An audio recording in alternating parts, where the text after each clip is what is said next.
दहेज लोभियों ने नवविवाहिता की गला दबाकर की हत्या। बता दें कि आजमगढ़ जिले के अहिरौला थाना क्षेत्र के पकड़ी गांव निवासिनी श्रीमती गायत्री देवी पत्नी श्याम देव गिरी निवासी ग्राम पकड़ी थाना अहिरौला जनपद आजमगढ़ ने जौनपुर जिले के गौरा बादशाहपुर थाना क्षेत्र के निशान गांव में अपनी पुत्री रूपम गिरी उर्फ रंजना गिरी की शादी गोविंद गिरी के साथ की थी। मृतका की मां ने बताया कि शादी के बाद से ही रंजना को उसके पति और पति की माता संतरा देवी द्वारा दहेज के लिए प्रताड़ित किया जाता था। कुछ ही पूर्व मेरे घर से उसे विदा करके ले जाया गया था और 15/11/23 को हमें सूचना दी गई कि रंजना का पेट में तथा सीने में दर्द हो रहा है, आप लोग तुरंत आ जाइए। तब मैं तथा मेरे नाते रिश्तेदार व परिवार के लोग रंजना के घर आए तो देखे कि रंजना का शव दरवाजे के सामने पड़ा है तथा उसके गले में काला निशान पड़ा हुआ है और रंजना के परिवार वालों ने बताया कि उसकी संदिग्ध स्थितियों में मौत हो गई है। जब हम लोग उसका शव देखे तो गले में काला निशान पड़ा हुआ था। फिलहाल हम लोगों ने मुँह मांगा दहेज गोविंद गिरी के परिवार वालों ने मांगा था और दिया गया था, लेकिन फिर भी दहेज मांग रहे थे, जिसके कारण पुत्र की हत्या कर दी गई। आइए देखिए इस संबंध में मृतका की मां और परिवारजनों ने क्या कुछ कहा। देखिए इस वक्त हम उपस्थित हैं आजमगढ़ जिले के अहिरौला थाना क्षेत्र के जो है पकड़ी गांव में।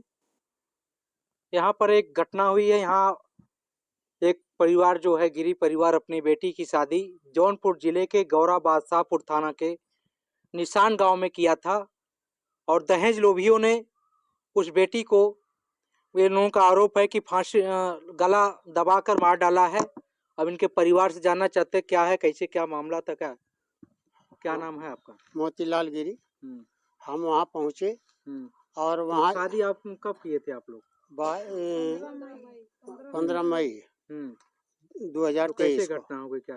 अब हम लोग को मैंने यहाँ सूचना जब मिली, हम लोग पहुँचे 8 बजे करीब सूचना यहाँ मिली तो हम लोग पहुँचे। जाने में हम लोगों को कम से कम दूरी थोड़ा समय लगा, दूरी है। हाँ समय लगा। जब वहाँ पहुँचे तो हम लोग 12 नंबर पर कॉल 112 नंबर पर कॉल किए। 112 नंबर का कॉल जो मेरा उठा नहीं, रिसीव नहीं हुआ। इसके बाद 1076 पे किया गया और 90 पे कॉल किया गया। तब वहाँ जो है पुलिस के साथ थानेदार और नायब थानेदार और 2 एसआई पहले मोटरसाइकिल से पहुँचे। जब वहाँ लोग पहुँचे तब इसे छानबीन करना शुरू कर दिया। अब डेड बॉडी जो हम लोग मौके पर पहुँचे, डेड बॉडी दरवाजे पर सुताया हुआ था। उसको जो एक औरत ढकी हुई थी, गला को ढकी हुई थी और बाकी चेहरा उसका खुला हुआ था। तो इसके बाद हमारी एक बच्ची थी, वो अपना खोल करके देखी तो देखे उस पे गले का पूरा दागी पड़ा हुआ है। ये माँ है? हाँ ये माँ है। हाँ। अच्छा, उसको पहले प्रताड़ित करते तो कुछ बताती थी आपकी बच्ची? हाँ थोड़ा बहुत बतावत रहा है कि दहेज में गाड़ी लेकर आना। हम तो आप जो एप्लीकेशन लिए थाने पे, जो वहाँ कहाँ पर दी है, ये कुछ कार्रवाई हुई है अभी तक? नहीं, इसमें जो है कोनो कार्रवाई ना रही है। बेटी आपकी बताती थी क्या उसको दिक्कत परेशानी? हाँ मारत पीटत रहना है। गाड़ी लेके काहे ना आई लो, गाड़ी कहा लल है। हाँ हम काली भाई बाद में सब विदाई करो। क्या आप भी गई थी साथ में? जो पत्नी का संबंध था उसने किसी कोई रखा। सर हम सब जब पहुँचे वहाँ पे, पहले से हमारे रिश्तेदार पहुँचे थे, उन लोगों को देखने नहीं दी। जब यहाँ के हम सब पहुँचे तो उन लोग जबरदस्ती हम लोग छोड़कर उनको देखे, दबा कर बैठी थी, नहीं देखने दे। हम जबरदस्ती हटा कर देखे तो उसका गला दबा गया था हाथ द्वारा, फिर रस्सी का निशान बना दिया गया था उस पर। फिर हम लोग बोले तो उन लोग कहें जो भी करो बस हाथ जोड़ रहे थे, सब सक्षम है। आप लोग बोले कि आप सक्षम। गांव वाले से पूछा तो गांव वाले वहाँ के बोले कि आप गलत तो हुआ ही है, गलत तो हुआ ही है।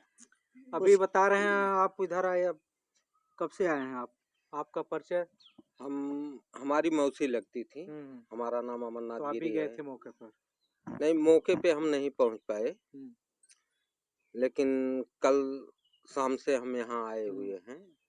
तो बार बार नानी ये कहती हैं अगर गड़िया दे दी गई होती तो हमारी बच्ची बच गई होती। और दहेज अभी फोन जो हमको ये आया था, बता रहे थे, अब क्या मामला था? हाँ, एक व्यक्ति सुभाष गिरी के नाम से हैं, वो सुल्ला के लिए हमारे पास दबाव डाल रहे हैं। नाना के फोन पे फोन किए थे कि सुल्ला कर लो, नहीं तो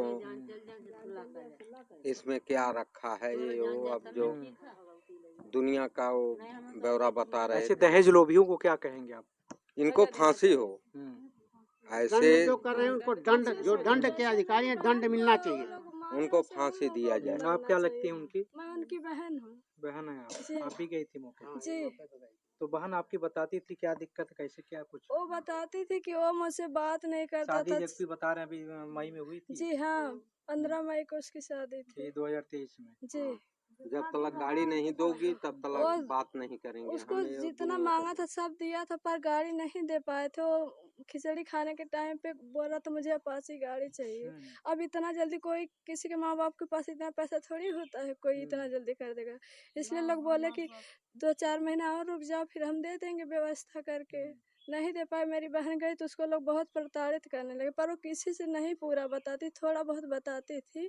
वो सोचती थी मम्मी को टेंशन होगा इसलिए नहीं बताती थी। कि क्या वहाँ पर गई थी आप? साहब, हाँ साहब, हम वहाँ पर जब गए, सब लोग छुप वहाँ कर बैठी थी दबाकर कम्बल से। जब वो लोग बैठी थी, हम लोग वहाँ पर पहुँचे। हम लोग उनसे बोले कि दिखा दो, वो बोली हम नहीं दिखाएंगे। तो हम लोग चादर से ओढ़ा था, हम हमारी ननद पकड़ के उसको हमने खींच लिया, तो वो फिर भी नहीं दिखा रहे थे। अपने दोनों ठुंगनी से पकड़ के दबा कर रखी थी। फिर हाँ, फिर हम वहाँ पर दोनों लोग पकड़ के खींच लिया। तो वहाँ पर सब लोग जुटे थे, तो वो लोग बोले क्यों मार कर रही हो? तो हम लोग बोले हम लोग को लाश देखने आए हैं तो देखेंगे जरूर ना। तो लोग बोले चलो ठीक है। तो वो बोले मैंने हाथ जोड़ा हूँ, हम सबकी गलती नहीं है। तो मैंने बोला अच्छा बोलो तुम फांसी कैसी लगी है? तो बोले कि अब पति पत्नी की बात थी, हम लोग को नहीं पता है। तो फिर वो बोली कि इनको सीने में दर्द होने लगा, तो फिर दवा मंगा कर खिलाए। फिर कुछ देर के बाद बोले नहीं सिर में दर्द हुआ था, तो एक टिकिया लाकर उनकी सांस खिलाई गर्म पानी में। फिर बोले कि उनका प्राण फिर निकल गया। हम लोग बोले कि ऐसे प्राण निकल गया? तो बोली हाँ निकल गया। तो हम लोग बोले कि नहीं ये बात झूठ है, सब लोग गला दबाकर मारी। फिर हम लोग अंदर गए, हम हमारी ननद अंदर जब गए, उसके बेड के नीचे मैंने देखा तो इतना बड़ा डंडा लोहा का रखा था। जब हम लोग निकाले, वो लोग बोले कि ये लोहा तो जब वो आई थी गाँव ने तब से यहाँ पर रखा था। हम बोले नहीं ये लोहा अभी रखा है। तो हम लोग बेड हटाकर खींच कर लाए वो लोहा। फिर वो उसकी मौसी जो तारामती वो फिर लोहा उठाकर फेंक दे। फिर हम लोग दोबारा गए, फिर वो लोहा नहीं वहाँ पर नहीं दिखाया।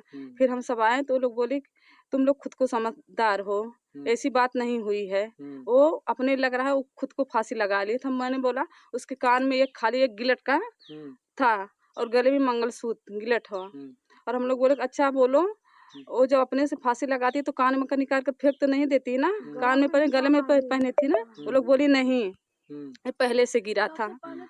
झूठ बोले कि उसके सीने में दर्द खत्म हो गई। सच्चाई तो बताना चाहिए ना, लेकिन वह गला पर लग रहा था पाइप से लोग ऐसे ऐसे खूने थे, ऐसे दागी वो रस्सी बांध कर यहाँ पर दागी एकदम यहाँ पर, और पाइप की ऐसी निशान यहाँ पर पड़ी थी और यहाँ पर पड़ी थी, यहाँ पर निशान, यहाँ पर निशान, पूरा सब जगह, पूरा मुंह का पूरा एकदम उनका चेहरा भी सब लोग बेकार करके दे। और 10 बजे रात को अच्छे से वो बात भी की हमारी ननद से। बताए थे कुछ दिक्कत परेशानी? नहीं, वो बोले थी हमें दिक्कत परेशानी कोई नहीं, बस उसका आदमी वो खाली गाड़ी मांग रहा था कि हमें गाड़ी चाहिए।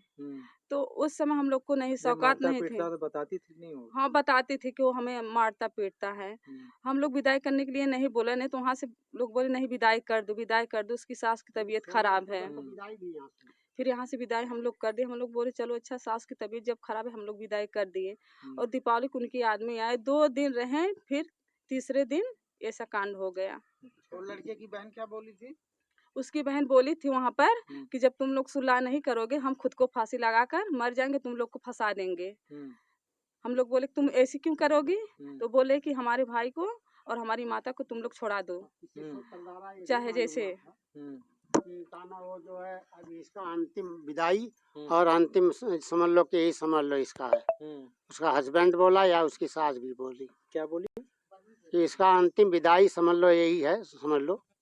हाँ, लोग फोन करते थे, बोलते थे कि कब आओगी, तो बोलती थी जब मम्मी विदाई करेगी तो आएंगे, तो बोले कि ठीक है जितना दिन रहना रह ले, तो पहला भी है और आखिरी भी है, अब कभी नहीं जाना तुझे वहाँ। अच्छा। पर हम लोग समझ ही नहीं पाते थे कि क्यों वो लोग ऐसा कर रहे हैं। उन लोगों के मन में तो पाप था, वो लोग संकेत दे रहे थे।